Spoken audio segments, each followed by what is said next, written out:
is it something that you are intrinsically born to be happy, or that's something that you can learn?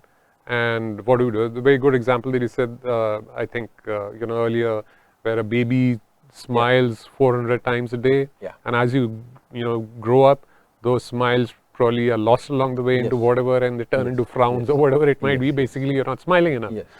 So, what's your take on it? I think, you are very right on this thing.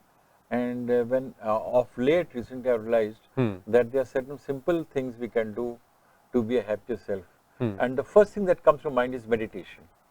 When you do meditation, immediately you are more at peace with yourself. Correct. You more accept the situation as it is, and you're a happy person. And then if you come, okay, if not meditation, I say breathe right. Do some pranayam.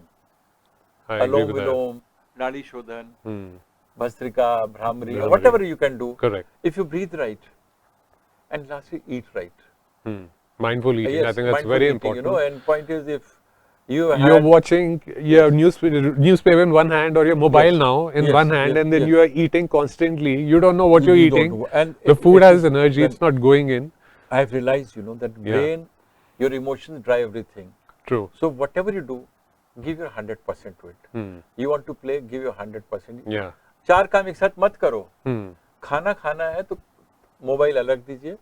Pray to God, thank God for this thing, and eat mindfully, and what is good for you, how much is good for you. Yeah. It has not be a time as per clockwork. 1 बज गया तो खाना है तो 5 भूख लगे तो खाओ. Correct. ठीक है ना? And give some gap between this thing, and sleep well. Of course, I always say that if you sleep well, half your problems are solved. I totally agree with that. Support to empower. World Mental Health Day Mega Workshop.